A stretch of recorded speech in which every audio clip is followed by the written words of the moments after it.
Muy buenas tardes, sean todos bienvenidos aquí a la Casa del Libro Total.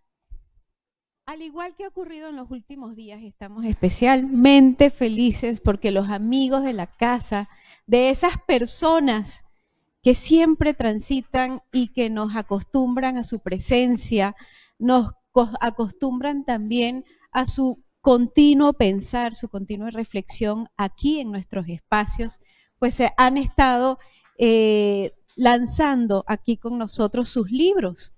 Estos libros han sido producto de la convocatoria de las becas Bicentenario de la Gobernación de Santander. Y en esta ocasión, pues tenemos un primer premio de ese concurso en literatura modalidad crónica por nuestro querido Hernán Darío Castillo Quintero. Muy buenas tardes. Yo suelo decirle Darío y no Hernán Darío. él es mi Darío Castillo.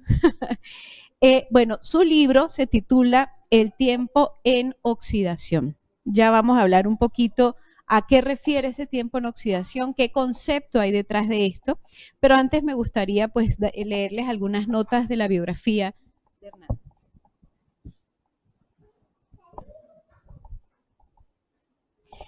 Bueno, nacido en Bucaramanga en 1983, él es ingeniero industrial en la UNAT, tecnólogo de telecomunicaciones en la UTS, ha realizado proyectos de investigación en el área de emprendimiento, obteniendo reconocimientos en diversos congresos y ferias de semilleros de investigación. Ganador Capital Semilla del programa Fondo Emprendedor República de Colombia en el año 2017 con el plan de negocios y proyectos soluciones de ingeniería, siendo financiado este proyecto empresarial y avalado por la Unidad de Emprendimiento del SENA y el Semillero de Investigación INCO de la UNAT también. Y pues en esta ocasión, como ya habíamos dicho, gana el primer puesto, concurso Becas Bicentenario 2019, Gobernación de Santander, área de literatura modalidad crónica, con el libro El tiempo en oxidación, Crónicas de Bucaramanga. Este libro que ustedes van a tener ocasión de leer esta tarde, pues precisamente como lo dice Tiempo en oxidación, habla del tiempo, pero hay un tratamiento del tiempo, una crónica del tiempo que no es común.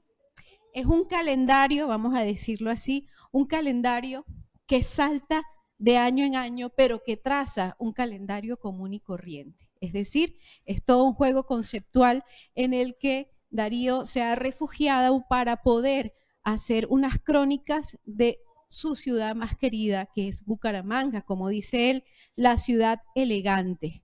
Somos testigos del amor que Darío tiene no solo a la ciudad, sino también a su historia. Es un gran lector de historia y también entonces ahora reconocido y muy gratamente escritor de crónica. Muy buenas tardes, Hernán Darío. Qué gusto tenerte, quedas en casa y felicidades de nuevo. Gracias, Andrita.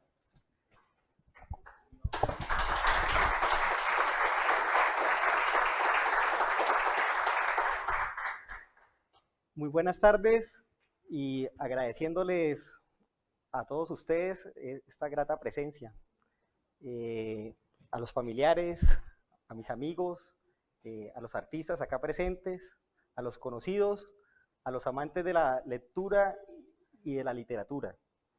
Y también, obviamente, a todos los que queremos esta bonita y hermosa ciudad que es llamada Bucaramanga. Espero que el tiempo en oxidación sea de gran aprecio y los invito a que a partir de este momento entremos en una cápsula de tiempo, en una cápsula que nos lleve esta horita por el fantástico mundo de nuestra ciudad y de nuestra historia de Bucaramanga. Este libro lo empecé aproximadamente hace 4 años, empezó este proceso de investigación. Y yo fundamenté 3 pilares para poder hacerlo realidad. Estos pilares, el primero de ellos es la familia. La familia para mí es un apoyo fantástico. Es lo que me mueve para seguir día a día en mis cosas, en mis trabajos, en mi formación. Entre ellos está la inspiración que me genera mi hija María Juliana, que está por ahí, tiene 2 añitos, el amor de mi esposa Adelaida, el acompañamiento de mi hermana Sarita, la estructura y guía que me brindan mis padres y en general la incondicionalidad familiar de todos estos seres que me rodean, que son primos, tíos, abuelos y amigos muy allegados a la familia. Yo me siento muy orgulloso de mi familia, siempre he sentido el apoyo de ellos y la verdad pues esto facilita un poco o ha facilitado un poco este proceso porque este no es un proceso individual, es un proceso en conjunto con estos 3 pilares como lo digo. Amo y me siento muy orgulloso de mi familia como tal. ¿Podemos cambiar la diapositiva, por favor?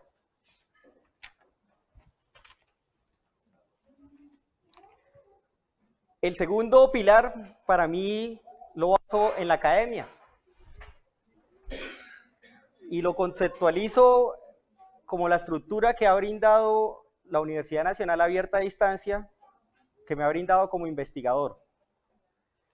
Esto a través o por intermedio del semillero de investigación INCO de la UNAD, del cual hago parte. Esta formación como semillerista me ha llevado a contemplar varias investigaciones en el área de emprendimiento.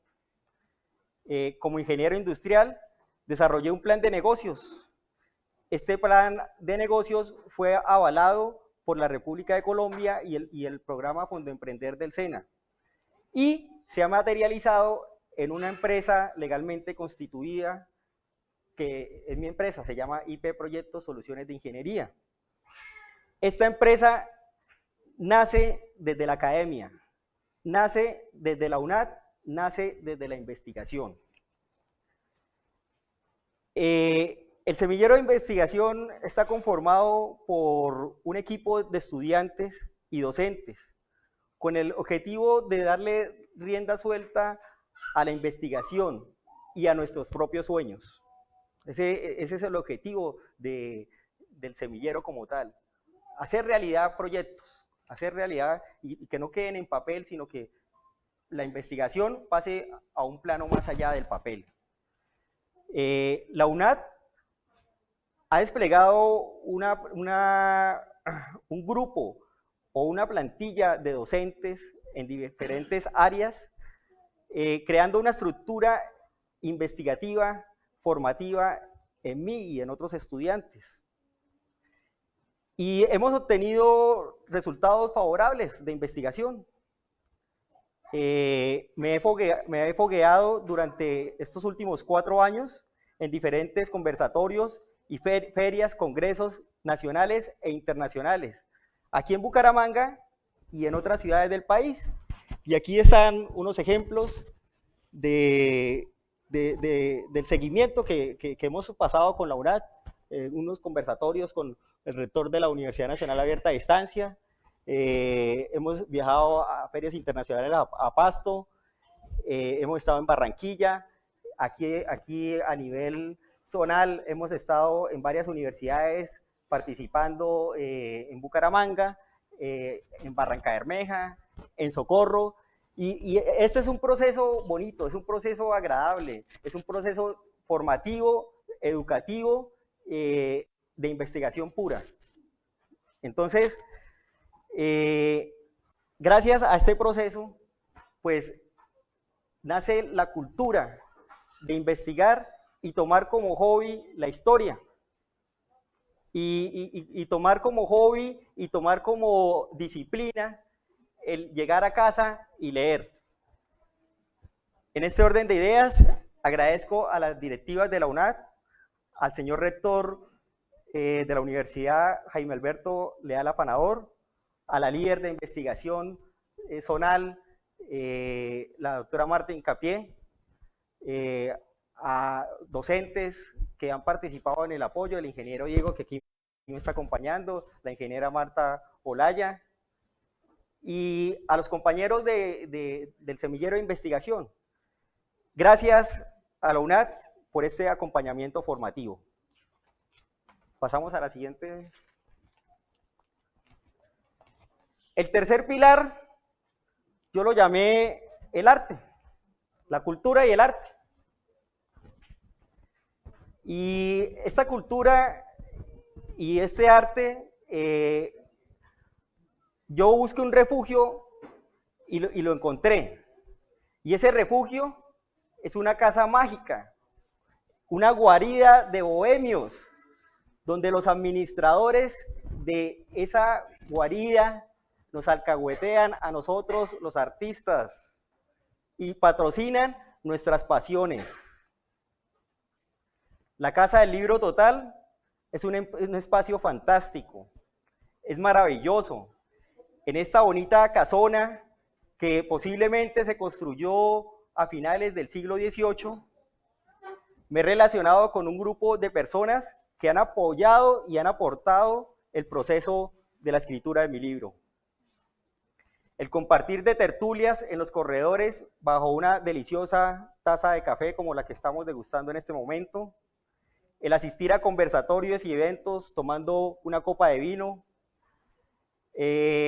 horas de lectura ahí en la cafetería y en las salas disponibles, y lectura también bajo una herramienta de investigación que es la biblioteca virtual de la Casa del Libro. Todo esto facilitaron ampliamente el desarrollo de este proceso. Agradezco a mis amigos que venimos acá constantemente a la Casa del Libro por sus gratas horas de atención y de charlas, discusiones de textos, de pinturas, de esculturas y hasta de política. Estos son unos ejemplos de las conversaciones y de los eventos en los que hemos participado. He participado en 2 conversatorios aquí como ponente, lanzamiento de libros, ahí está el maestro Emilio Arenas, está el poeta Duraján, está el poeta Julio, también compañero, gran amigo, y muchos compañeros más que comparten conmigo día a día. Está Luz, don Pablito, Gregorio, Camilo, Saúl, Nelson, todos estos artistas que venimos acá a la Casa del Libro y compartimos y disfrutamos de este bonito espacio. Agradezco también a Daniel Navas, a Sandra Cuesta, Sandrita, a Javier y a todos ellos, estos colaboradores que trabajan acá y que hacen posible este gran sueño que es la Casa del Libro. El tiempo en oxidación se escribió en su mayoría acá en este recinto. De aquí fue la inspiración y de aquí salió bastante material que tenemos acá plasmado. Siguiente, por favor. Bueno, ya con estos 3 pilares, aquí es donde empieza la investigación. Aquí es donde empieza el proceso ya de empezar a plasmar las ideas y a recopilar información como tal. Aparte de estar leyendo libros, pues también se hizo un trabajo de campo interesante. En estas fotografías fui a algunos archivos y se puede pues notar algunas fotografías que tomé para recopilar información. Es algo complejo, empíricamente lo vine haciendo. El llegar y tomar un documento, por ejemplo, ahí 1734, un documento de la parroquia de San Laureano. Una hoja desgastada, son hojas desgastadas, hay que tener cuidado para no dañar el documento, seguir un procedimiento, intentar leer un español o un castellano antiguo con una letra cursiva que no entendemos mucho, y a veces pues no todos tienen, unos escribían muy legiblemente, otros tenían la letra más feita, más feita. Entonces es un proceso interesante, bonito, agradable, de paciencia, pero no solamente se queda ahí, se queda, como le dije, en archivos de notarías, libros, documentos, placas de parques.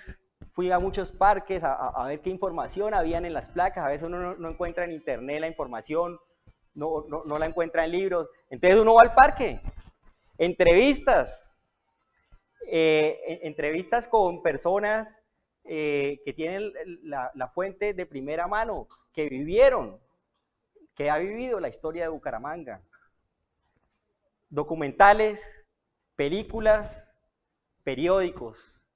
Los periódicos son una fuente de investigación válida y certera y clave.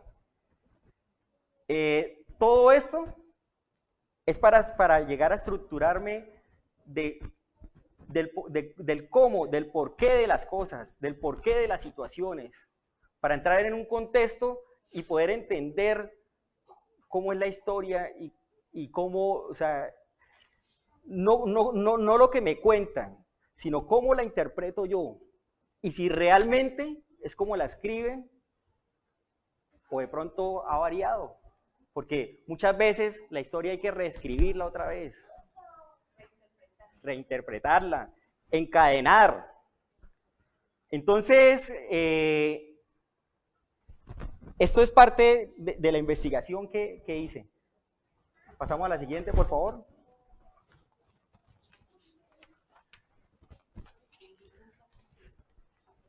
Voy a hablar un poquito de la portada del libro. La portada del libro es una escultura. Aquí la pueden ver. Esta escultura, el autor es Hernando Castillo. La obra se llama El tiempo oxidado. Hernando Castillo es mi padre, ahí está en primera fila, de sombrero y a la ancha.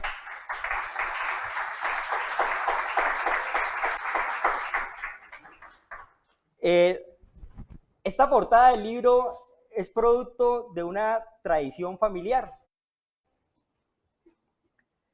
Mi abuelo fue relojero y mi papá fue heredero de este arte. También pasó a ser relojero. Ellos eran de los relojeros clásicos, de los relojes finos que se arreglaban. Hoy, esa profesión vino a desaparecer más o menos en 1995, en el año 2000. Ahí desaparece la profesión prácticamente de relojero como tal en Bucaramanga. De pronto en otras ciudades desapareció antes. ¿Por qué? Porque ahora los relojes pues son relojes ya modernos, y ya la gente no manda a arreglar los relojes, sino los cambia. Así sale más caro mandarlo a arreglar. Mi papá innovó en algo. Él no se quedó como relojero, sino él se volvió escultor.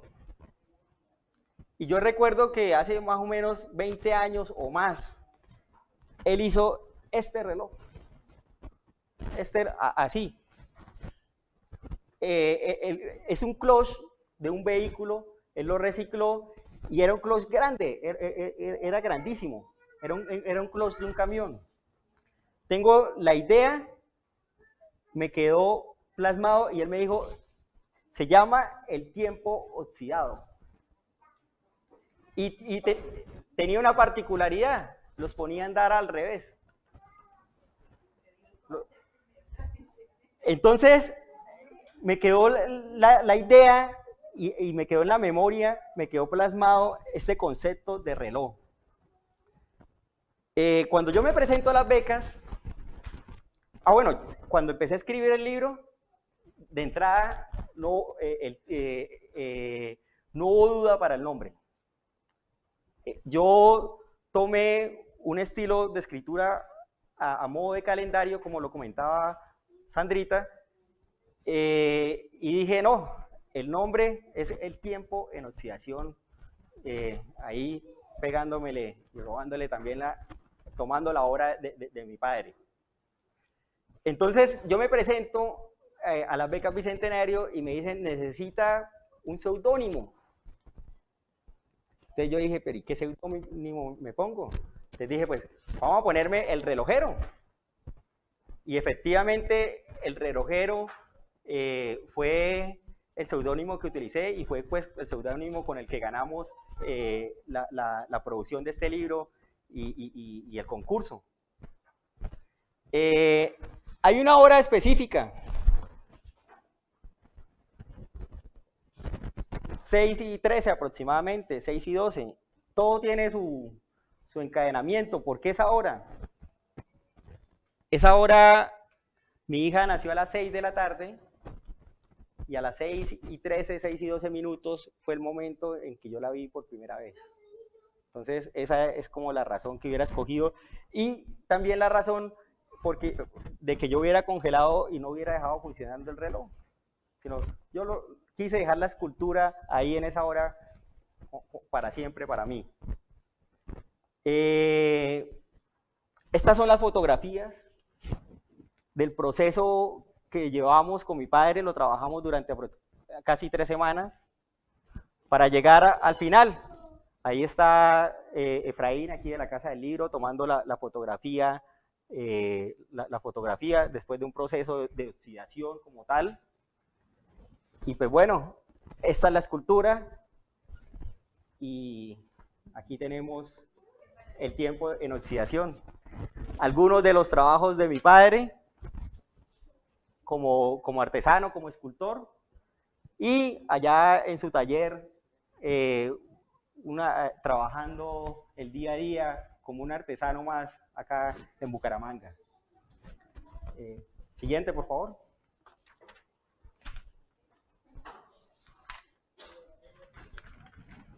Bueno, vamos a hablar ya un poco, ahora sí, sobre el libro. Espacio-tiempo.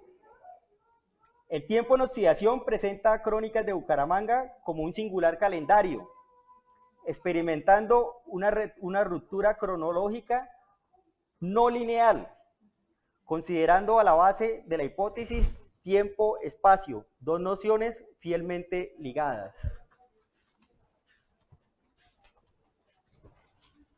El tiempo de Bucaramanga nació y tuvo nombre cuando aún no existía comarca alguna. Los días con sus acontecimientos partieron en el espacio correspondiente a algún lugar, algún paraje situando una meseta por las montañas del oriente, donde echaron a deambular historias de personajes grandes y anónimos, hechos extraordinarios, curiosos, nefastos y fascinantes, situados en distintas épocas, que el tiempo ha oxidado con su fugaz pasar del día a día, dejando huellas desvanecidas y en ocasiones olvidadas, de un legado cultural a la deriva de la ciudad bonita, Bucaramanga. Entonces, el tiempo en oxidación, este es un resumen del libro. Puede empezar en una fecha. Yo escribí un calendario, 365 crónicas de Bucaramanga. Empiezo en el 1 de enero y termino en el 31 de diciembre. He recopilado crónicas que tienen que ver con Bucaramanga, han pasado acá en Bucaramanga y están relacionadas directamente, de alguna forma, con Bucaramanga. Es lineal los días del año, del 1 de enero al 31 de enero, y así sucesivamente hasta el 31 de diciembre. Pero el 1 de enero no es lineal con respecto al 2 de enero porque los años van cambiando. Y las historias son independientes, de tal manera que las crónicas o leer el libro va a ser de una lectura fácil, porque podemos parar en cualquier momento y no nos vamos a perder. Cada crónica es independiente una de otra. Posiblemente una crónica del mes de enero tiene algo que ver con las del mes de marzo o con la del mes de diciembre. Muchas crónicas hacen parte de un tema, pero son independientes. Siguiente, por favor.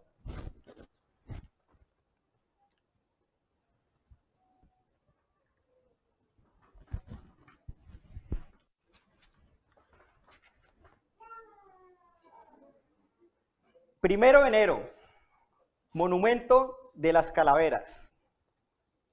Después de terminada la cruenta batalla de Palo Negro, miles de cadáveres de combatientes sin distinción de bando entre tropas revolucionarias o del gobierno cundían de sangre y duelo la loma de los muertos.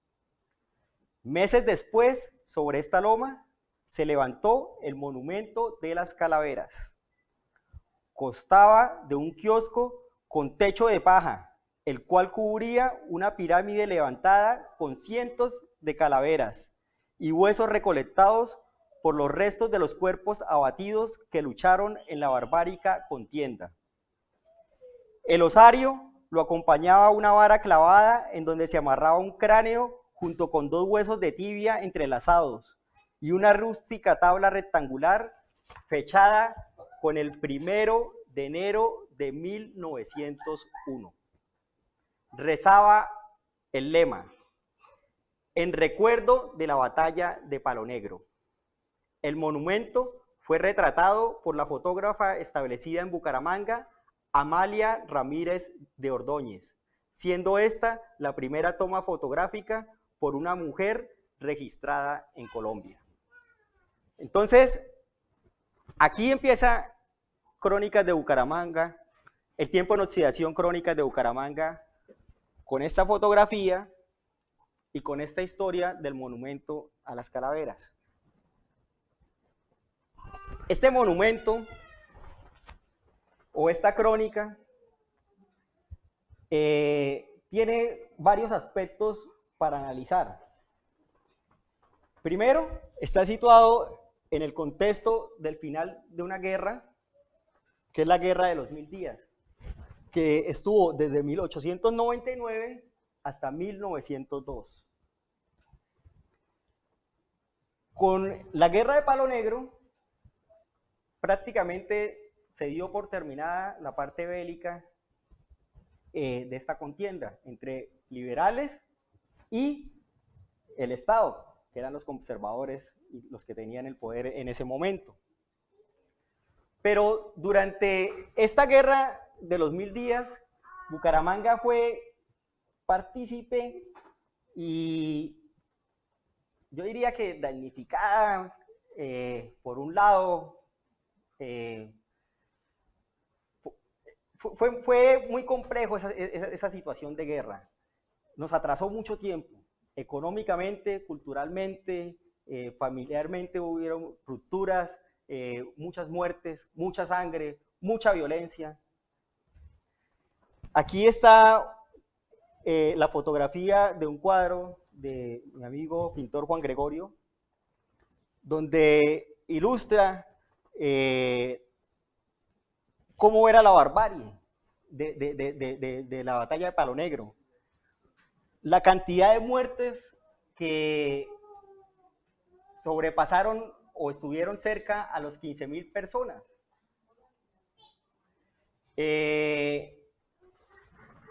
Aquí se reúnen varios de los restos de los combatientes en esta fotografía.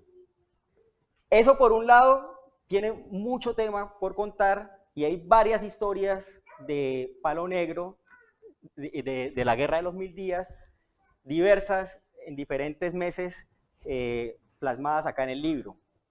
Por otro lado, hay que identificar algo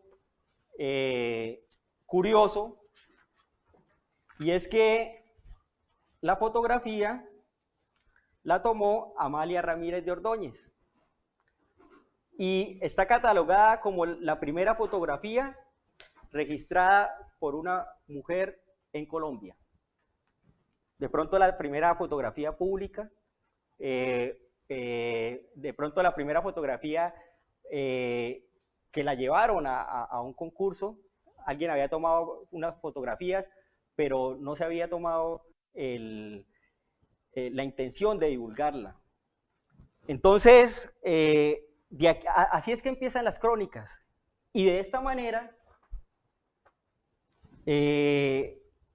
vamos a encontrar varias fuentes de Palo Negro acá en el libro. Siguiente, por favor.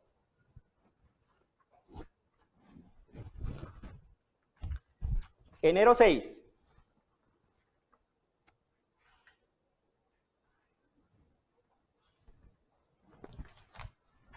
Hallazgo histórico, origen de Bucaramanga.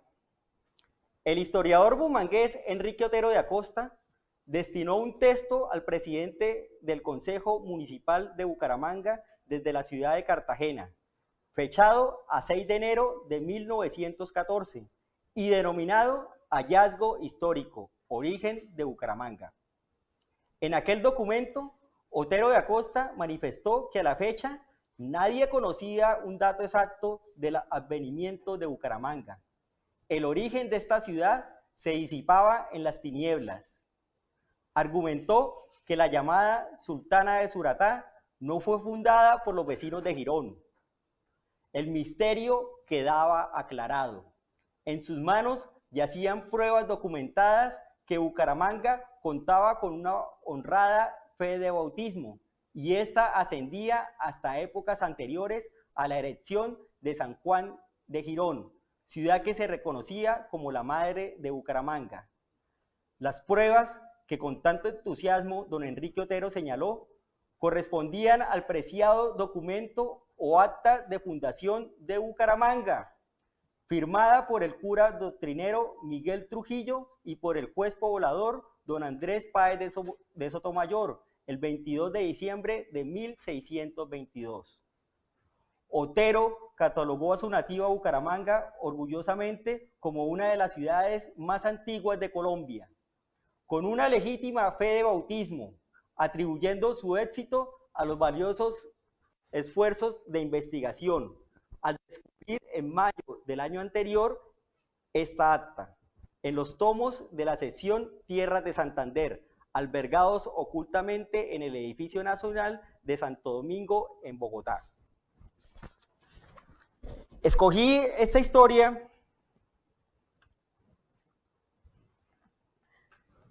del doctor Enrique Otero de Acosta. El doctor Enrique Otero de Acosta, bumangués, tenía una forma particular de vestir y de actuar. Él usaba unos sombreros de ala ancha cordobés, estamos hablando de 1910, 1920. Usaba unas capas y unos trajes siempre elegantes.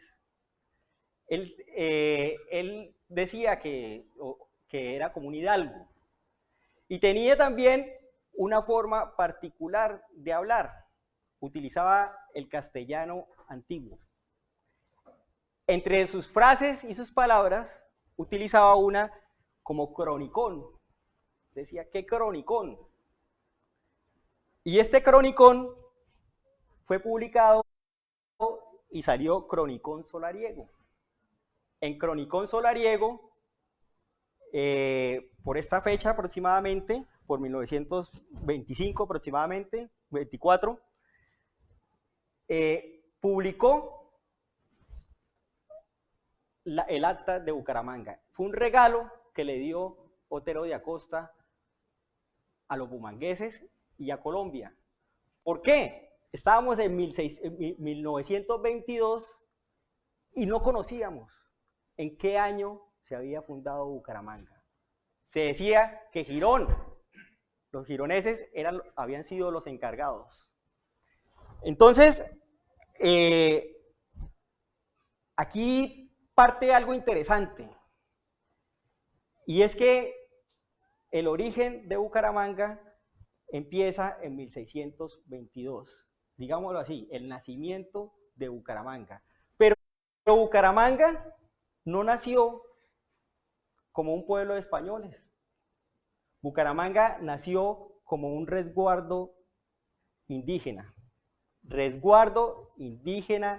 de Bucaramanga. Entonces, hay mucha controversia en diarios y hay mucha controversia con los historiadores, y es que dicen, no, es que Bucaramanga nació hasta 1778 como ciudad y como parroquia. Sí, Bucaramanga en 1778 se le dio el estatus de parroquia, y cuando se nombraba una parroquia, prácticamente ahí era donde empezaba a poblarse.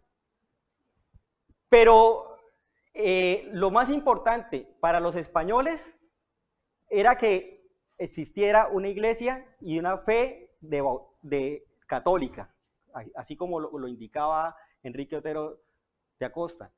Entonces, en esta acta menciona que en 1622, aquí al lado, en la iglesia de los Dolores, se realizó una misa, y esa misa la firmó el cura doctrinero y uno de los conquistadores. De ahí queda legalizado Bucaramanga como tal. Para mí no tiene pérdida. Empezó como un resguardo indígena, pero ahí fue donde empezó. Más adelante tomaría el nombre de parroquia, después de villa, después pasaría a ser capital de Santander, y pues hasta la actualidad que conocemos. Enrique Otero de Acosta participó, entre otras, en la Guerra de los 1000 Días, fue un político, fue un catedrático, y fue el que impulsó a que Bucaramanga tuviera un escudo de guerra. Él fue el impulsor y fue el primero que le diseñó. Hasta mucho tiempo más adelante es que ya establecerían públicamente el escudo de Bucaramanga, pero aquí él fue el primero que lo planteó. Siguiente, por favor.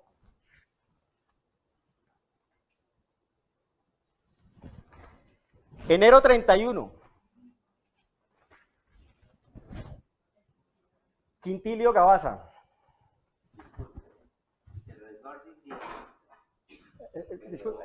¿Ya le pasan el micrófono? El gobierno indígena se creó acá en Bucaramanga por los indios guanes y los chitareros.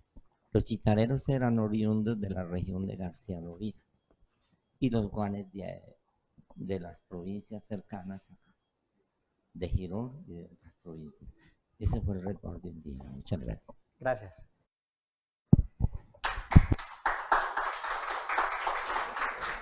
Sí, aparte de eso, estaban los indios quebejos, que los trajo Andrés Páez de Sotomayor, los trajo desde Venezuela por una encomienda que él tenía allá, y pidió permiso y los trasladó, y habían varias tribus, eran como 8 tribus diferentes. Al principio estaban todos juntos, estaban diferentes, en kioscos diferentes y en lugares diferentes. A lo último, se mezclaron todos y perdieron su cultura, su identidad. En Bucaramanga no queda rastro indígena alguno. En 1778 vino un visitador y abolió el pueblo indígena de Bucaramanga y los trasladó a Guane. Bucaramanga pasó a ser parroquia y ya pueblo de españoles. Los indígenas prácticamente quedaron aniquilados y los poquitos que quedaron fueron llevados a Guane. Entonces, este señor acá presente es Quintilio Gabaza, de origen italiano. Él llegó como fotógrafo. Empezó a desarrollar varias fotografías aproximadamente de 1890 hasta el 2015, 2020 más o menos, 1920. La anterior, por favor. Esta fotografía que está acá es algo interesante porque el 3 de febrero de 1916 hubo un eclipse y este eclipse lo fotografió Quintilio Gabaza. ¿Por qué enero 31? Porque es que desde enero 31 empezaron a publicar los periódicos que vamos todos a mirar el eclipse y se denominó una comisión para la investigación de este eclipse y el señor Quintilio Gabaza fue el que tomó esta fotografía. Algo importante es que estas fotografías del señor Quintilio Gabaza las recopiló su nieto, Edmundo Gabaza, el doctor Edmundo Gabaza. Y yo le conozco aproximadamente unas 300 fotografías, posiblemente hay más. Posiblemente él me dice que la otra vez estuvimos conversando y me dice que hay unas que ni él mismo están inéditas por allá. Entonces, estas fotografías de los Gabaza vienen siendo unos documentos históricos, pero interesantísimos. Hay una historia del doctor Edmundo y me dice que hubo un momento en que empezaron a hacer como repartición de bienes y encontraron las fotos y entonces dijeron, ¿y qué hacemos con esto? ¿Quién se queda con esto? Y nadie quería hacerse cargo de eso. Entonces los cogieron, los metieron en un baúl, los sellaron y los enterraron. Y después don Edmundo empezó a estudiar periodismo y cuando dijo, no, venga, es que ya tenemos un tesoro de Bucaramanga, desempolvémoslo y saquémoslo. Y ahí ha sacado varios libros ilustrándonos con estas bonitas imágenes del Bucaramanga del ayer. Como le digo, son 300 y pico que yo conozco de fotos. Aquí hay una pregunta.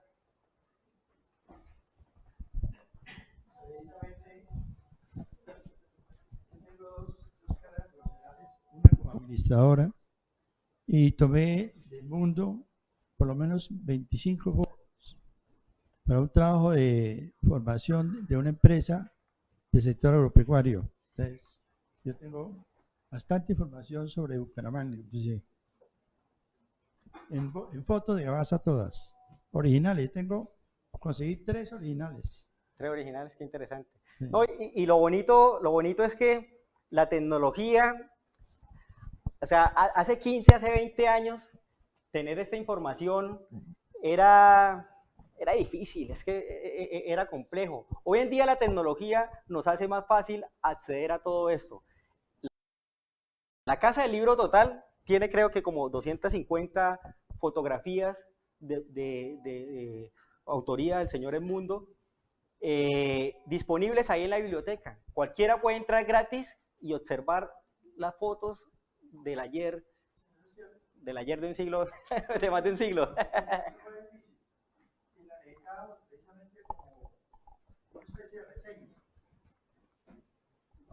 El trabajo era más bien parecido al suyo, en el sentido de la formación de una empresa del sector agropecuario. Y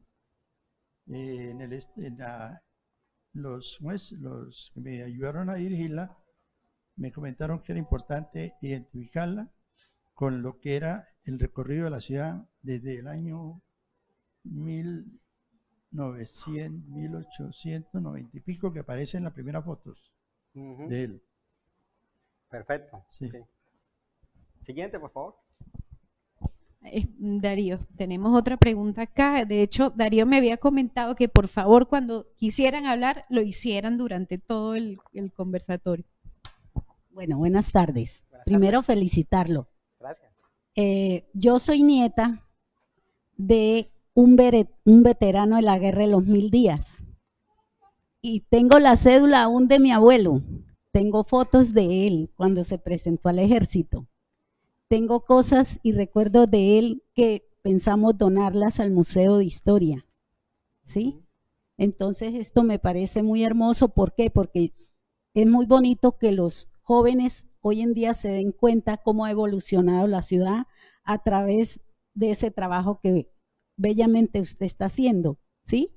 Por ejemplo, aquí como mi nieta, que la estoy enfocando en el arte, en la lectura, en la historia, como buena santanderiana, para que de aquí a mañana pues tenga conocimientos de la ciudad hermosa en que vivimos. Es que Muchas gracias. Gracias. Precisamente ese es el enfoque que yo le quise dar a mi libro, porque es que se encuentra mucha historia de Bucaramanga, bastante, pero toda está regada, no está condensada. Aparte de eso, para leer un dato específico, hay que leerse una cuestión así de grande, 300, 200 páginas de un solo tema. Entonces, yo quise fue ese tema, condensar la historia, y el que quiera ahondar en ella, pues lea específicamente en lo que quiere ahondar. Ahora, con respecto al otro que dijo, me parece súper interesante porque dialogando aquí con varios artistas y varios compañeros, me cuentan lo mismo. Es que mi abuelo, es que un tío, es que un familiar, tenemos fotos. Y yo una vez estaba hablando con mi abuelita, que está acá presente, mi abuelita Carmen Rosa, estaba hablando y llegó y me dijo, no, es que mi papá estuvo en la guerra de los 1000 días. Y yo le dije, ¿cómo? O sea, uno tiene la fuente ahí a primera mano y no sabe. No sabe. Entonces yo le dije, ¿y qué hacía él? Dijo, no, es que mi papá era un esclavo blanco. Era un esclavo blanco en esa época. Y cuando era muy niño, lo llevaban y lo ponían a cargar fusiles. Imagina un niño cargando fusiles, quién sabe en qué bando estaría, no sabemos, habría que hacer una investigación y una trazabilidad a ver en qué bando estaría. Y yo teniendo la información ahí a la mano, y pues uno no le interesa esa cuestión. Yo fui al museo, allá del museo tomé unas fotografías de unos documentos que hay muy valiosos, así como los que comenta la señora, y de ahí tomé unas historias. Eso que usted está pensando de donarlas, eso es fantástico porque hace falta mucha información para que enriquezca nuestra cultura de Bucaramanga. La guerra de los 1000 días fue un pasado doloroso, pero hay que asumirlo y hay que tener en cuenta cómo es que progresa la ciudad y cómo puede salir adelante Bucaramanga después de ese proceso tan duro. Es que se cerraron muchas empresas. Bucaramanga económicamente, estoy casi que seguro que era más importante que Santa Fe o Bogotá, si no estaba ahí muy pegado. Y se cerraron muchas empresas, económicamente quebraron, las familias se rompieron, brotó violencia por montones. Y no fue hasta 1915, 1920 que Bucaramanga volvió a tomar un respiro económico. Empezó un proceso de reestructuración de ciudad para poder volver a salir de ese atraso, digámoslo así, que tuvo por esta guerra que duró 3 años. Bueno, en febrero 7 yo documento la llegada del primer automóvil a Bucaramanga. Ese automóvil lo trajeron a lomo de mula y llegó acá y fue ensamblado por los hermanos Haspiel, en los talleres de los hermanos Haspiel. ¿En qué año estás hablando? Esto fue en 1910, 1912. 1910, 1912. Es algo interesante esta historia porque aquí voy a mencionar algo importante que tiene que ver ya con impuestos, ¿no? Con impuestos. Entonces dice lo siguiente: a lomo de mula desde Cartagena se transportaron las piezas del primer vehículo que rodaría por Bucaramanga en 1910. importado por el descendiente sirio-libanés don Antonio Chedraui. Sería en el taller de los hermanos Haspiel, donde el alemán Arturo Haspiel ensambló con cierta maña y destreza el automóvil. El vehículo tenía capacidad para 5 pasajeros, recorriendo la ciudad como un gran espectáculo para los bumangueses, aunque muchas de sus veces se varaba teniendo que ser remolcado por bueyes. Para el 7 de febrero de 1916, los bumangueses empezaban a registrar y patentar sus vehículos de ruedas pagando un impuesto anual de la siguiente forma. Automóviles, 20 pesos. Coches de 4 ruedas, 12 pesos. Coches de 2 ruedas, 10 pesos. Carretas para conducir maderas o materiales, 6 pesos. El destino del recaudo de estos impuestos era para el mejoramiento de las vías urbanas de la ciudad. Entonces, acá yo combino, en esta historia, yo combino diferentes fuentes. Combino la fuente histórica de los sirios libaneses, que están registradas acá, de la llegada de los sirios libaneses, la fuerza que tuvieron acá descendientes de Turquía y sus alrededores, no de Turquía, de los alrededores de los países de Siria y Líbano, mejor dicho. Descendientes de producto de una guerra que se generó allá. Hubo 2 brotes de migración, una finalizando el siglo, por ahí en 1880, 1890 llegaron los primeros, un poco antes posiblemente, y la otra fue como en 1920. Para 1920 ya habían establecido varios grupos de libaneses acá. Entonces, la migración libanesa ya tenía fuerza económica. Eso se representa por un lado.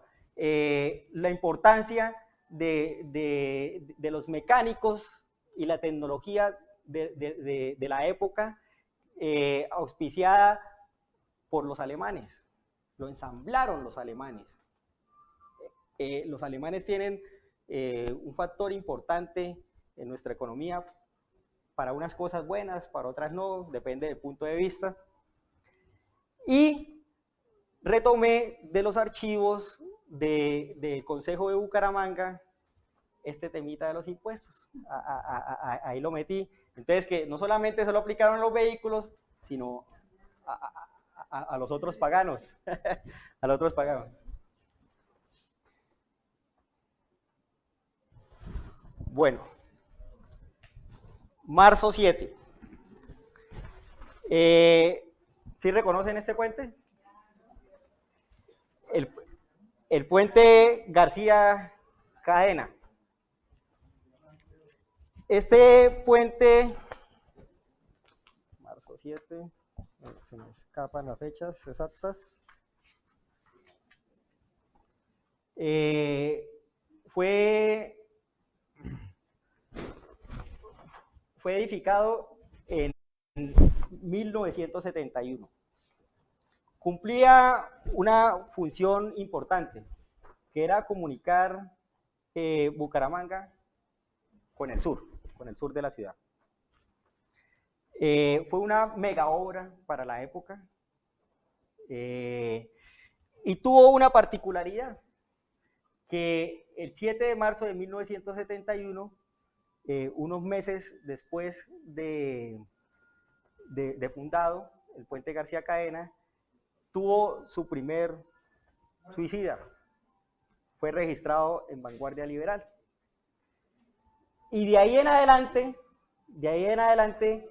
este puente tomó el nombre como el viaducto de los suicidas. Así yo mencioné esta crónica. Más adelante se instaló una escultura, aquí la podemos observar, del maestro Espinosa. El maestro Espinosa también tiene su parte aquí en este libro. Aquí yo combino con una historia, combino varias historias. El maestro Espinosa no solamente hizo esa escultura, sino hizo muchas otras como la del Parque de los Niños, el clavijero del Parque de los Niños, está la de las hormigas culonas, que creo que ya no están, que estaban en... sí, los ubicaron de nuevo, las hormigas culonas ahí en la autopista.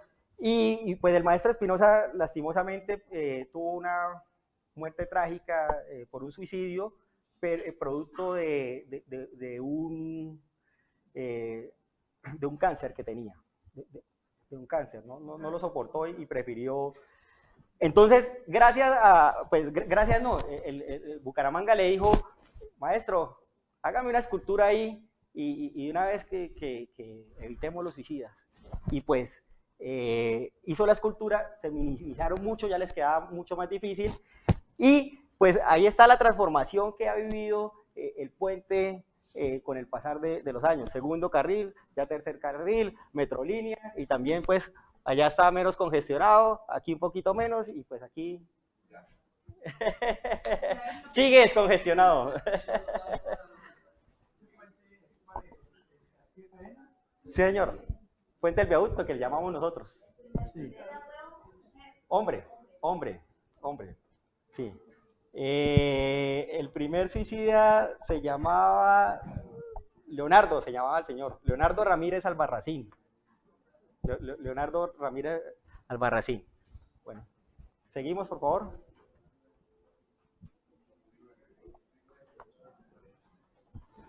Bueno, este creo que también lo conocen, ¿no?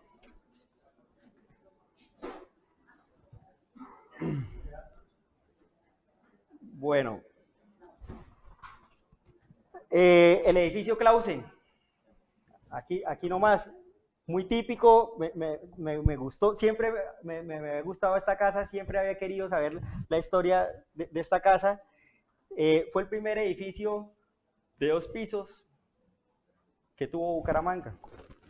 El señor Clausen, en esta casa funcionó una ferretería,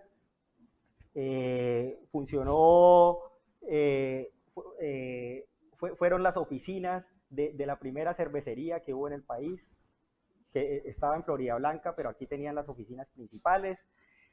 Y pues con el pasar del tiempo, en 1982, el 12 de marzo, es declarada como Monumento Nacional.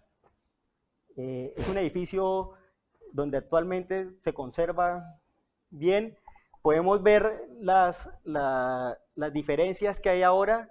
En ese tiempo no existía el parque, había unas casas, ahí lo podemos notar. Y pues la estructura sí conserva el mismo perfil de su fachada. Está la notaría séptima. El señor Clausen, aparte de eso, pues nos dejó un legado interesante aquí a Bucaramanga, y no solamente a Bucaramanga, sino también a Colombia. Listo, pasamos a la siguiente. Bueno, disculpa.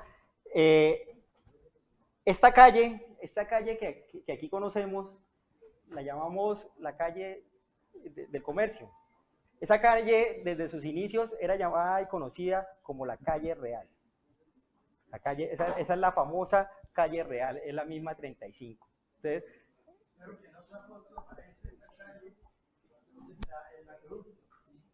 El acueducto en la calle 35. Sí, hay varias fotos. La calle Real.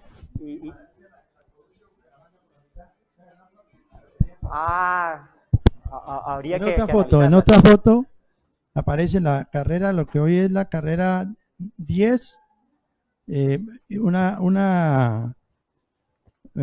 acueducto por lo menos, que ese moría por allá hacia el hospital, hasta el cementerio. Eso es lo que puedo aportar a eso. Hay varias. El señor va a tener que venir a visitarnos y echarnos todas esas crónicas que usted también tiene, esas memorias suyas. Siguiente, por favor. Bueno, abril 14. Abril 14. Esta crónica la llamé "Redimieron las culpas por café". En esta crónica yo me enfoco que el 14 de abril de 1865 la iglesia tuvo la primera Eucaristía del párroco jesuita y teólogo, el padre Francisco Romero Torres. Creo que lo conocemos en honor al Parque Romero. Este cura, este párroco tenía una particularidad. Él venía desde el Salgar, de Salazar, desde Salazar, el norte de Santander, venía trasladado acá a Bucaramanga. Entonces él dijo lo siguiente, pues, y traía esa cultura desde el norte de Santander. Decía, entre más grandes sean sus culpas, siembre más matas de café. Y ponía a sembrar hasta 1000 matas de café. Y decía que ahí estaba la prosperidad de la región si se lo llegaban a proponer, y lo cumplió. Entonces, aquí pues podemos ver una fotografía en la cual le pongo que finalizando por ahí en 1890 aproximadamente, la bonanza cafetera que se veía en Bucaramanga, puro café para exportar. Esta bonanza cafetera se le atribuyó también, y ahí digámoslo así, se pegó y aprovechó la cuestión, don David Puyana. Don David Puyana visualizó que el café era un negocio interesante. Entonces, don David, cuando muere su padre, el padre lo deja, ahí estuve leyendo el testamento, y lo deja prácticamente como único heredero a él, como heredero. La madre de don David Puyana, lo guía en la administración de los negocios. Era una matrona, era una señora bien parada, y lo guía y lo lleva a una buena administración de los negocios. Don David Puyana lo que hace es empezar a adquirir tierras, y con la consecución de estas tierras se empieza a hacer varias siembras de café, hay una buena administración. Todo esto pues yo lo leí aquí en el libro de La Casa del Diablo. Aquí está el maestro Emilio Arenas, por ahí se me escondió. En La Casa del Diablo del maestro Emilio Arenas nos cuenta específicamente cómo los Puyana hicieron esos negocios tan interesantes y adquirieron tantas tierras, y hasta lo que es hoy la familia Puyana. Aparte de eso, en estas crónicas toco un poco lo de la Casa del Diablo, no lo toco como el mito, sino como la realidad de lo que fue la Casa del Diablo. ¿Qué fue la realidad? Que él utilizaba un catalejo, y con el catalejo observaba a sus empleados. Entonces podía visualizar a veces cosas, y ellos no creían que de lejos pues los pudieran observar, y entonces le atribuían unos dones. Aparte de eso, él con amigos se reunía y les decía que él tenía un pacto con el diablo. Y empezó a crecer el mito, y ahí pues donde viene, bueno, de pronto qué tal que hubiera tenido el pacto con el diablo y no sabemos, ¿no?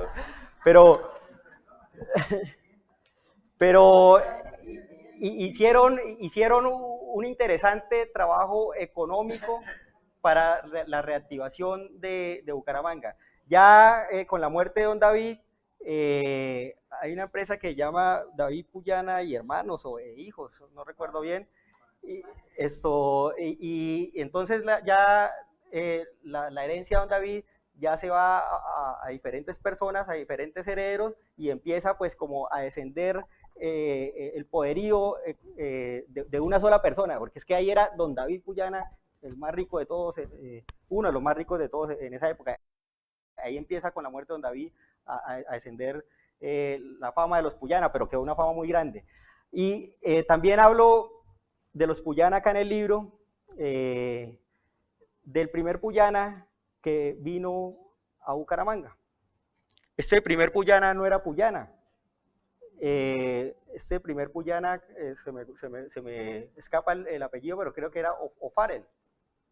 O'Farrell. Era un irlandés que vino de joven, muy niño, acompañado con un padre que era de apellidos Hernández Puyana. El padre muere, traía unas cédulas reales avaladas por el rey, y él toma el apellido Hernández Puyana.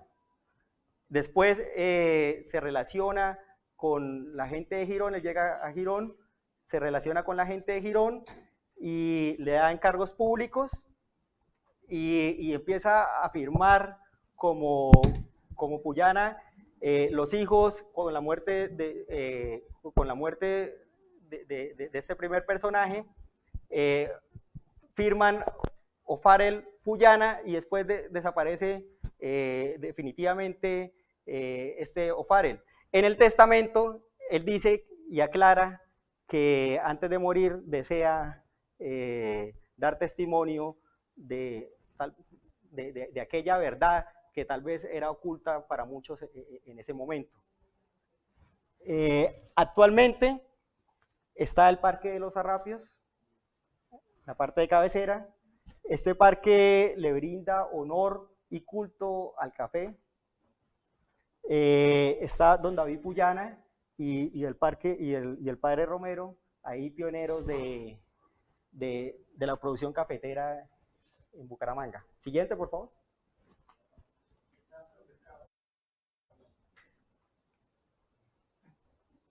Bueno, mayo 3.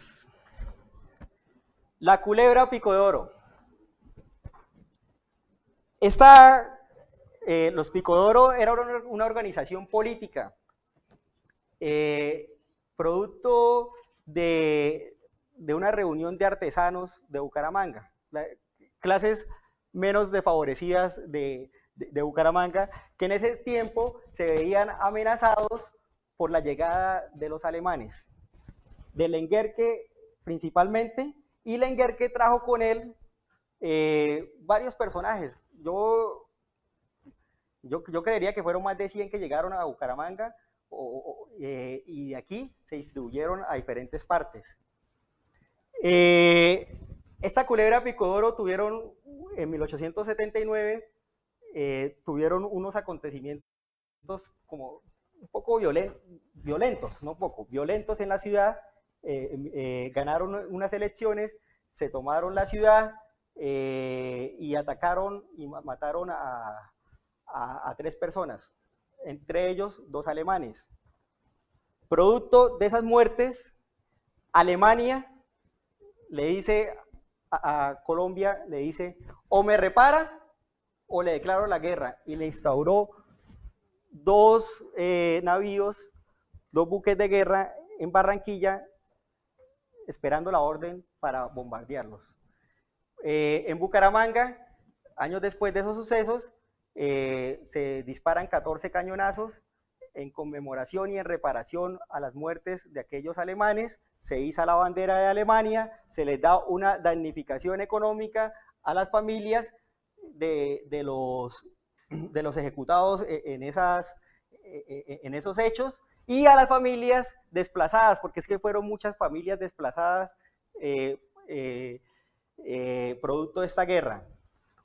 Algo particular, a los bumangueses les daba mucha rabia y estaban muy enojados porque, aparte de que les quitaban el comercio, les quitaban las mujeres bonitas de la alta sociedad. Entonces eso era también algo que los indignaba a ellos, y era una de las cosas que también peleaban. Lenguerque tiene mucha participación en Bucaramanga, en Santander, por sus caminos, por sus historias. Pedro Gómez Valderrama, bumangués, la otra raya del tigre, relató mucho de la vida de Lenguerque. Entonces todas estas crónicas por separadas van ahí, están también en el libro. Siguiente, por favor. Geo von Lenguerque, sí, señor.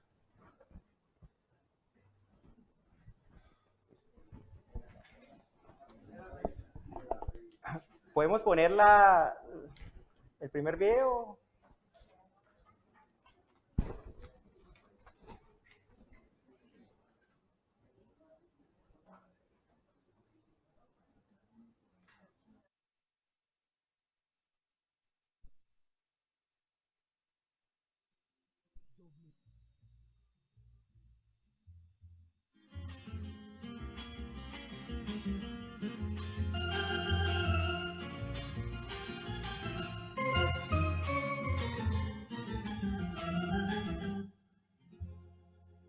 Señora Bucaramanga, señora de la cigarra, que tienes mujeres bellas, esbeltas como tus palmas, de piel color de tabaco, y ojos de cielo se calma.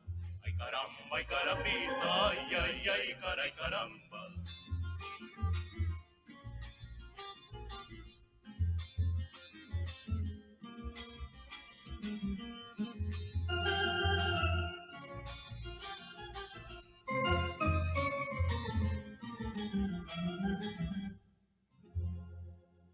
Señora Bucaramanga, señora de las cigarras, que tienes mujeres bellas, esbeltas como tus palmas, de piel color de tabaco, y ojos de cielo sin calma.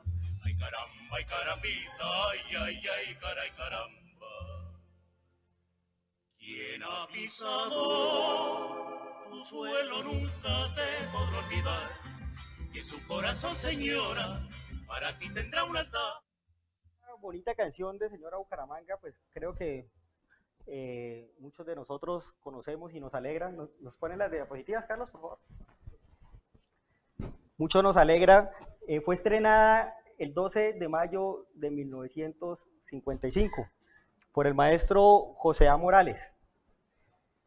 Señora Bucaramanga viene siendo el primer himno de la ciudad. Era tomado como el himno de Bucaramanga hasta el año 2003. En el año 2003 dice, bueno, necesitamos un himno institucional porque esto es una canción folclórica. Nos representa sí, pero es una canción folclórica, no es un himno. Hacen un concurso y este concurso lo ganan dos personajes, uno que hace la letra y otro que hace la música.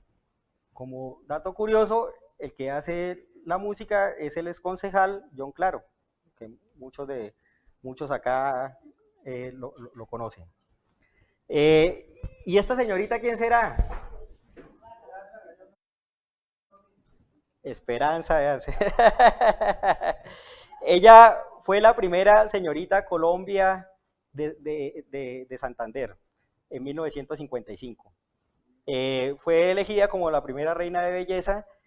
Tuvo un recibimiento aquí en Bucaramanga muy, muy bonito el 13 de septiembre de ese año y se rumoraba que Señora Bucaramanga había sido escrita en honor a ella, que ellos parecía que eran amigos, tenían algo íntimo o se gustaban, pero yo alcancé a hablar con una descendiente, con una nieta de la señora Esperanza Gallón y pues no se concretó mucho, entonces quedó como un rumor.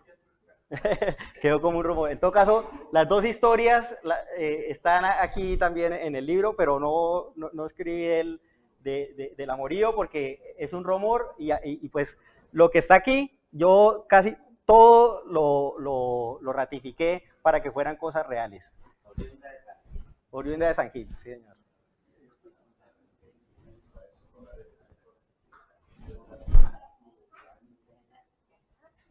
Vean, yo no logré encontrar de dónde era al principio el nombre, vean, lo tenía ahí a información de mi tío y no le pregunté. No. Mayo 16. La marcha del pacificador.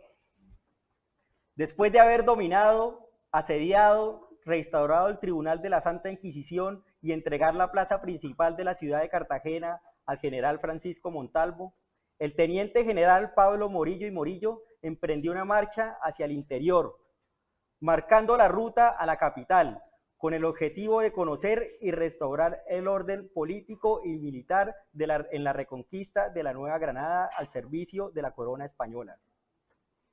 Acompañado de mariscales de campo, generales, capitanes y protegidos de una nutrida y fuerte escolta de caballería, emprendió la marcha. El recorrido concurrió por el Magdalena, pasando por Monpós, Ocaña, hasta que el 16 de mayo de 1815 pernotaron en la villa de Bucaramanga, con gran acogida del pueblo en favor de la causa realista. Morillo y su comitiva describieron la entrada a la comarca como un hermoso y magnífico valle, de clima agradable, que brinda al viajero extenuado un espectáculo poético y conmovedor. Aquí hay varias cosas para desglosar. Primero, pues, la llegada de Morillo otra vez con su poderío a intentar restablecer la corona española en la Nueva Granada. Y algo muy importante, es bien recibido en Bucaramanga.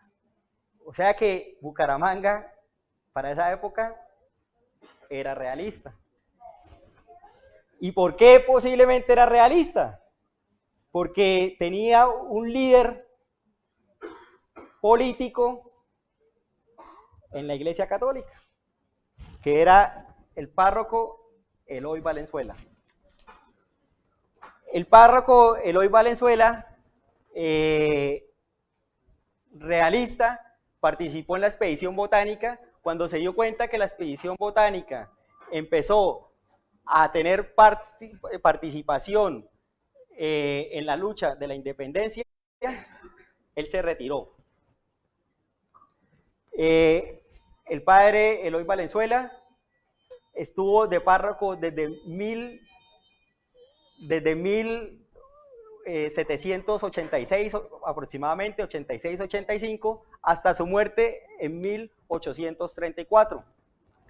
Fue una persona entregada a Bucaramanga, sirvió como doctor. Se dice que ese fue el primer doctor que tuvo Bucaramanga como tal, aparte de su servicio católico, le brindaba servicio, como conocía bastante de botánica, servicio médico a sus feligreses. Y en 1834 tiene una muerte política, cultural, interesante, y es que intentan robarlo, y en ese robo es apuñaleado con una daga por un costado y por una lanza por el otro costado.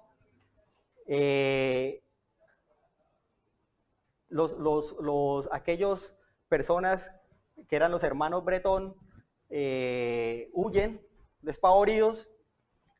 Un niño que vivía con él avisa a la comarca en ese momento, se prenden los candiles, suenan las campanas, todos concurren a la casa cural, que aquí al frente, y le dicen, bueno, ¿y quiénes fueron? Y él dice, no, que Dios los juzgue.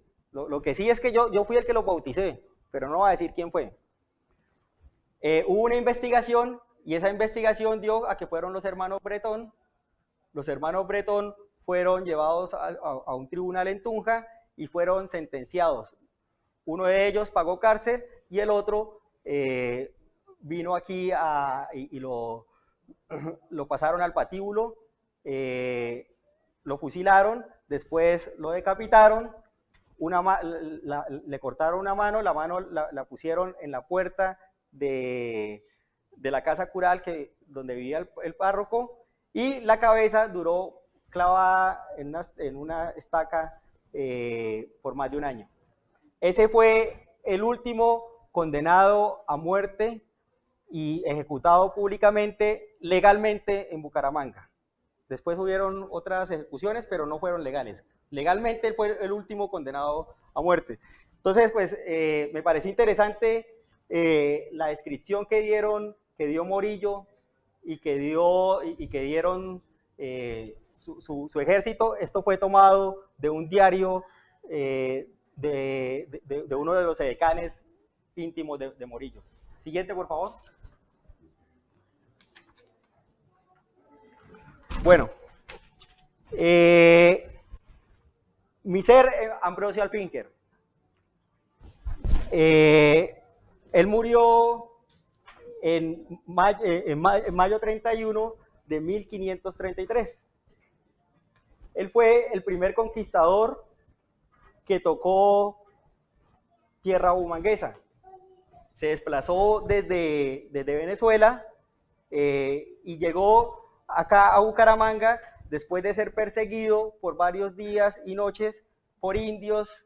Venían cansados, venían agotados, venían diezmados en provisiones y llegaron y encontraron una zona tranquila, una meseta apacible, y se establecieron en la Laguna de los Caracoles. Esta Laguna de los Caracoles estaba ubicada aquí en la Plaza de Mercado. De ahí se alimentaron con caracoles, tuvieron que comerse los perros, y los perros eran considerados el arma más letal de ellos, pero tanto era el desespero y el hambre que tenían que durante su travesía tuvieron que comerse los perros. Hicieron un intercambio de comida, se abastecieron y volvieron a decir, vean, encontramos ahora sí el Dorado era prácticamente Girón, encontramos, hay indios con varias prendas doradas, hay ríos, que el oro fluye y que se visualiza el oro en sus aguas fácilmente. Y todo esto, ¿cómo lo sabemos? Gracias a Juan de Castellanos. Juan de Castellanos, cronista, y fue el primer cronista que escribió acerca de Bucaramanga, lo llamaban la Laguna de los Caracoles. Juan de Castellanos se radicó en Tunja y allá tiene una estatua en conmemoración a él. Entonces, el primer cronista que habló de Bucaramanga y el primer conquistador de Bucaramanga. Sí. Conquistador. Ahí está la palabra. Pasado, si quieres. La Laguna de San Mateo, sí, señor. Diario de Bucaramanga, vamos a avanzar un poco más. Este diario de Bucaramanga, el conquistador, Simón Bolívar, estuvo acá en Bucaramanga en 1828, se radicó por 70 días, mientras que esperaba un congreso en Ocaña, la convención de Ocaña. Aquí se desplazó con él uno de los edecanes, Luis Perú de la Croix, que en la casa de la Croix él se había emparentado anteriormente con una señorita de los Mutis, también se llamaba Casa de los Mutis anteriormente. Y aquí pues él escribe un diario que es el diario más íntimo del Libertador, es el diario de Bucaramanga. Este diario es recuperado a finales del siglo XIX, casi en 1890, por el sobrino de Simón Bolívar, pero aparece a la luz pública en 1920, donde en conjunto entre unos historiadores venezolanos y unos investigadores colombianos sacan el diario de Bucaramanga, lo reúnen en 3 tomos y pues ahí sale este diario tan interesante de la visita de Bucaramanga aquí de Simón Bolívar. También está la Casa de Bolívar, que es museo, y pues ahí podemos encontrar parte de la historia de nuestra ciudad. ¿Quiere pasados? Bueno, la historia de los aeropuertos. El primer avión llegó a Bucaramanga en 1922.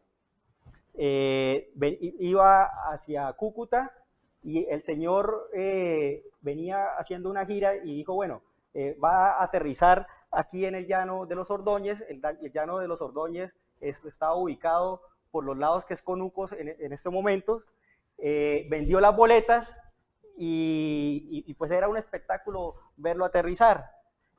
Más adelante, el gobierno expropió parte del llano y en la parte donde es el Gómez Niño estableció el aeropuerto, se llamaba llano, el aeropuerto de los Ordóñez, de Llano de los Ordóñez, pero después fue cambiado a Gómez Niño. Ya era un peligro para Bucaramanga, se creció Bucaramanga y el aeropuerto era un peligro por su deterioro y por su cercanía a la ciudad. Entonces decidió que fuera trasladado a Palo Negro. Allá en donde fue el aeropuerto estuvo el Papa en su visita y pues Palo Negro allá también tuvo relación con la Guerra de los 1000 días. Aquí hubo, en Bucaramanga, hubo el primer accidente aéreo entre dos naves comerciales. Un señor salía a pasear normalmente los domingos para que su novia lo viera por los lados de Cabecera en una avioneta. Venía un avión comercial y pues infortunadamente estrellaron y en Pan de Azúcar cayó, en los cerros de Pan de Azúcar cayó los restos de ese avión. Entonces pues son varias historias aquí pernotadas en el libro.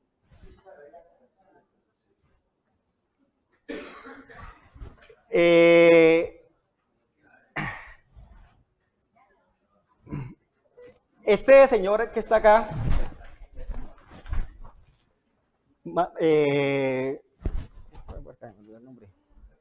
octubre 30.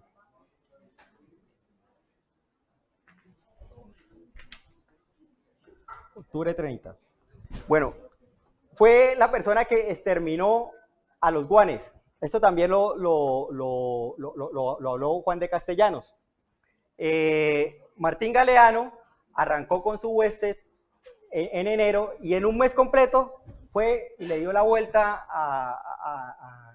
al territorio de los guanes, los dominó y prácticamente con su llegada los exterminó, prácticamente los exterminó. Los guanes tenían una tradición que era el consumo de hormigas culonas y el consumo de maíz. Este maíz es reflejado en varios de los platos típicos, en especial la arepa santandereana. La arepa santandereana se comenta que es una de las formas en que lo preparaban los guanes. Entonces, pues ahí están relacionadas estas. Esta fue una escultura realizada, está en Nuevo Mundo. Siguiente, por favor. Bueno, ¿podemos poner la anterior? ¿Podemos poner un poco el video? Un minutico.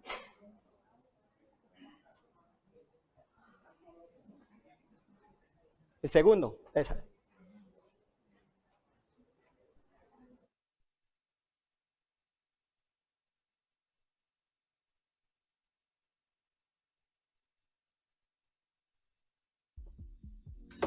You know what's on my mind, girl. Play the kissing game, with me.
Bucaramanga, la bella capital de Santander, es una ciudad que progresa aceleradamente.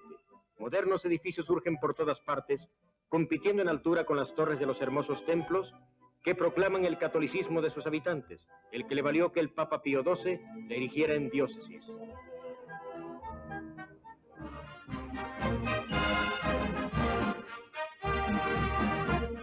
Digno complemento de ese avance es el asombroso desarrollo de los centros educativos, con cientos de escuelas, excelentes colegios de educación secundaria y esta gran normal de señoritas, Bucaramanga muestra elocuentemente su progreso cultural.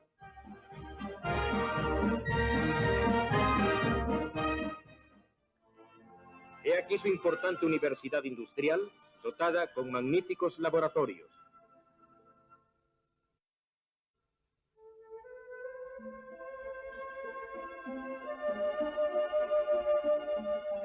El pasado glorioso de la ciudad es guardado celosamente en la Casa de Bolívar, donde en 1828 se alojó el Libertador, la cual sirve de museo y residencia de la Academia de Historia de Santander.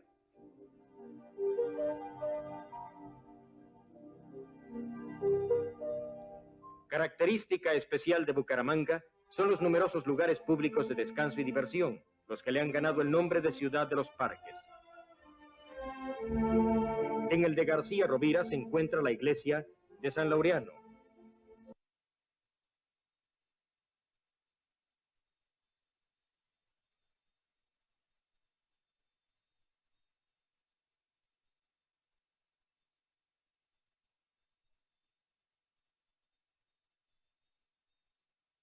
Históricas de diferentes parques de la ciudad, muchos ya los conocemos, hay muchos más.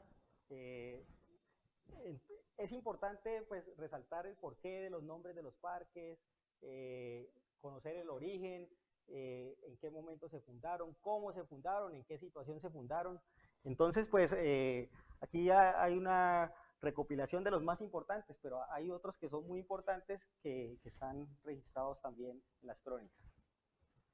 Y pues termino este conversatorio con el glorioso Atlético Bucaramanga.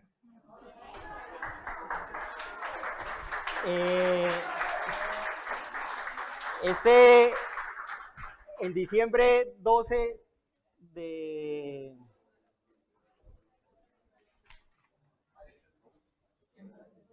En diciembre 12 de 1941, para los quintos Juegos Nacionales, se crea la unidad deportiva Alfonso López. El estadio es llamado actualmente Estadio Departamental, así se llama el estadio, no se llama Estadio Alfonso López, mal nombrado Estadio Alfonso López. Estadio Alfonso López se llama en la unidad deportiva. El Bucaramanga, en algún momento de sus inicios, tuvo patrocinio de Gaseosas y Pinto, muy conocidas por todos, orgullo de Bucaramanga y de Santander. En 1982 se vio una tragedia difícil para el fútbol colombiano. Un partido se salió de las manos el arbitraje, parece que hubo un poco de corrupción en contra del Atlético Bucaramanga, se desbandó la hinchada, se tomó la cancha y el ejército baleó a varios hinchas. Este es actualmente el video, el estadio. Regáleme el videito. El personaje del video que voy a colocar fue un jugador del Atlético Bucaramanga, considerado el mejor jugador de Bucaramanga. Ya aquí lo van a conocer, se llama Hernán y le dicen Hermán el Cucaseros. El Cucaseros, le decían el Cucaseros porque él vivía en el barrio Modelo. A partir de ahí lo puede colocar. El barrio Modelo, niño Cucas, y de ahí se quedó el Cucaseros.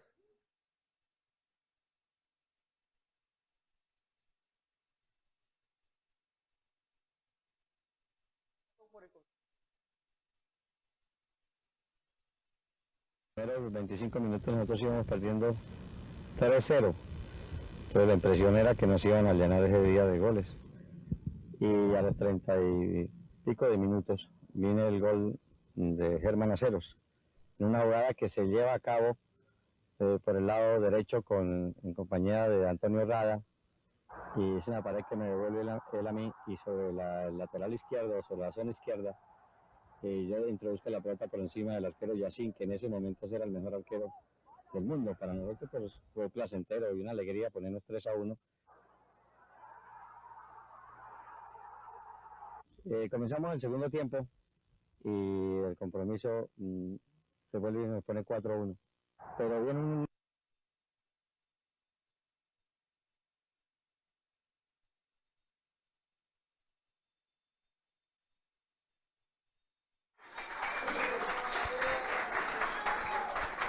Me hubiera gustado hablar de todas, pero ahí tenemos la casa del libro y muchos días para charlar. Por favor, tienes que venir a leer una crónica cada tarde aquí.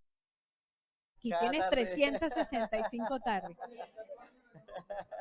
Miren, de verdad, y además no es nada casual, yo creo que eso habla mucho de lo que somos. Me llamó muchísimo la atención.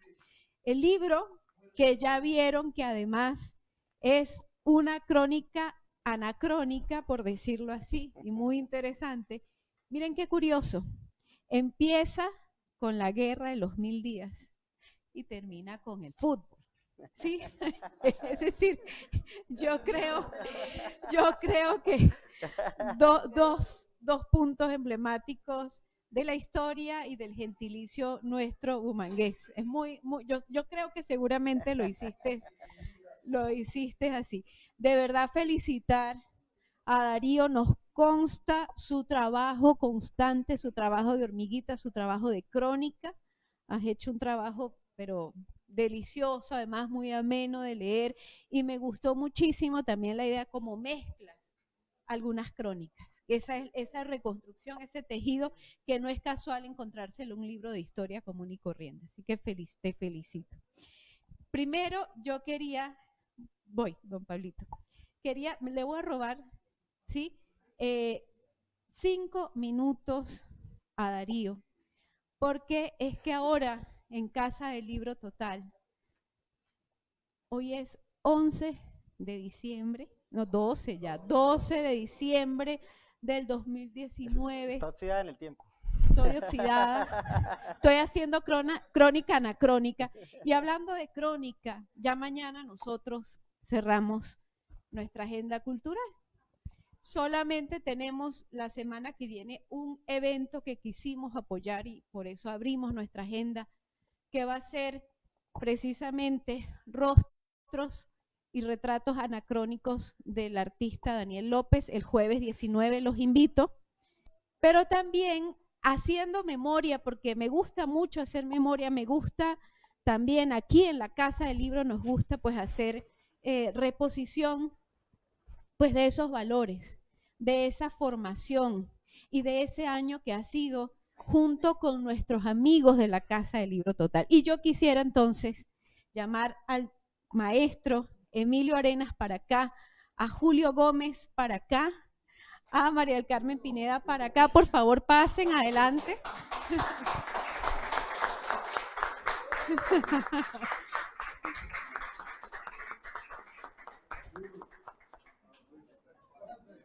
Y también quiero llamar a otro amigo de la casa, Duraham Lapid, por favor, adelante.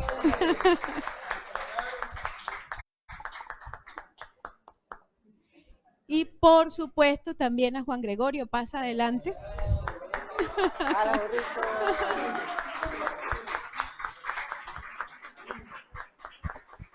¿Por qué los llamo? Porque es parte de nuestra memoria. Estoy toda emocionada, erizada, si me vieran de cerca. Es parte de nuestra memoria, de nuestra casa. Nos llena de un enorme afecto primero y además emoción y orgullo que todos estos personajes, desde Juan Gregorio hasta Darío, han sido personajes que han trabajado, que han dado lo suyo, que han aportado un grano de arena a la cultura bumanguesa de este año.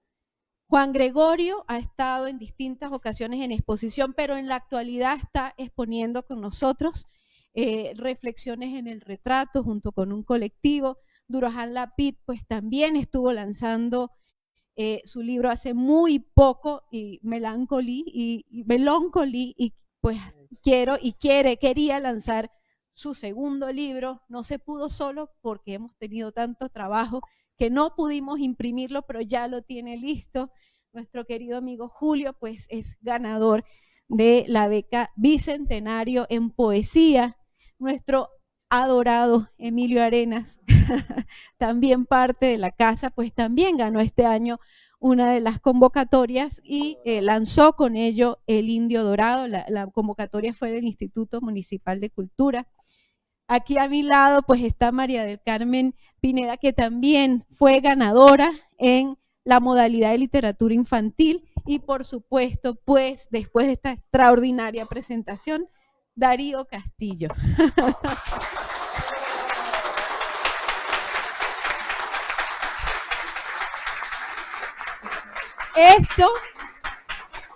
Esto es parte de la crónica de nuestros, vamos a decirlo así, de nuestros pateaderos, de nuestros caminaderos, de nuestra ciudad que está en este momento haciendo cosas, y me lleno de orgullo que son personas que pertenecen a la Casa del Libro Total y a la historia de la Casa del Libro Total. A ustedes, a todos ustedes, pues muchísimas gracias y felicidades por todo este camino. Gracias por producir y gracias por estar siempre con nosotros también.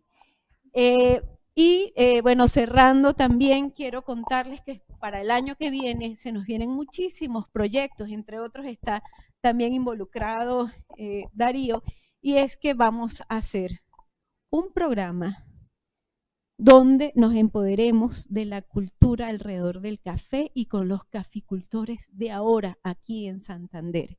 Y se va a llamar, cómo no, Café Total. Todos van a estar invitados.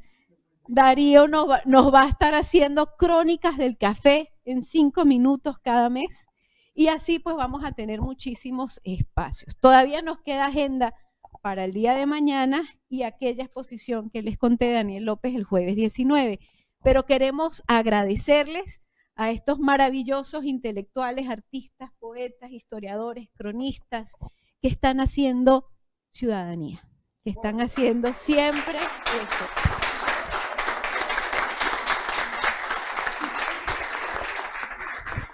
Perdona por haberte robado estos minutos, pero tenía que hacerlo, era el momento, estaban todos, y como decimos, ya mañana cerramos agenda y siempre hay que hacer memoria, nos tenemos que dar cuenta de eso. Y ahora, pues bueno, vamos a pasar a finalizar ya fuera de cámaras el encuentro con Darío, porque pronto tenemos un concierto. A todos ustedes, bienvenidos, y quiero darle palabra a un amigo también presente.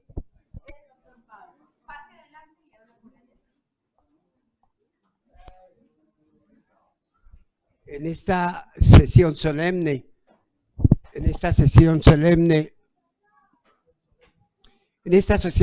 en donde se clausura toda esta aventura en el espíritu del 2019, hoy deseo para toda la familia del queridísimo Darío, a su señora esposa y su hija, que este mundo bonito de la literatura sea siempre el comenzar para los jóvenes, para los niños. Usted, querido Darío, va a encontrar acá un eterno recuerdo de todos los usuarios de la Casa del Libro Total. En representación de ellos, ya que desde el primer día hasta hoy, siempre ha sido los usuarios el alma de esta casa. Y este es el símbolo de hoy en la sociedad de consumo, un sobre, donde la gente va y consume y compra y compra y compra. Pero hoy el mensaje es: hay que consumir literatura.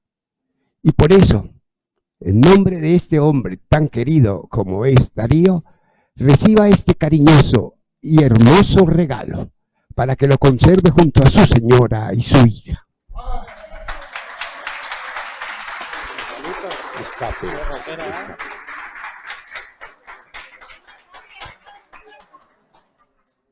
Vamos a marcarlo, vean. Muchas gracias, don Pablo. Bueno, despide tu lanzamiento del libro, un agradecimiento a todos. Bueno, yo como despedida de este conversatorio quiero dejarles un mensaje de lectura, quiero dejarles un mensaje de investigación, un mensaje de paz, de amor, un mensaje de que si uno se propone las cosas, las puede cumplir. Todo lo que nos propongamos lo podemos cumplir siempre y cuando tengamos la destreza, la habilidad, el entusiasmo y el amor por terminarlas y por hacerlas bien durante ese proceso. Más que todo, mi libro yo lo quiero enfocar para los jóvenes, porque las personas que ya son maduras, pues mal que bien hemos tenido un proceso de lectura. Los jóvenes posiblemente han venido fallando en este tema. Y por eso escribí estas crónicas a modo de cuentos. Un amigo me decía, contador de historietas, a modo de historietas, fáciles de leer, fáciles de digerir, fáciles de recepcionar, y queramos nuestra querida Bucaramanga. Eso yo siempre la he llevado en mi corazón. Siempre he sido una persona que digo orgulloso de ser bumangués. Me encanta mi ciudad, me parece muy bonita, la defiendo y pues quiero lo mejor en ella en todos los aspectos culturales, económicos, sociales, políticos, educativos, la parte de salud. Hagamos de Bucaramanga una mejor ciudad. Gracias de nuevo por estar aquí, gracias Andrita, gracias a la Casa del Libro, gracias a todos ustedes.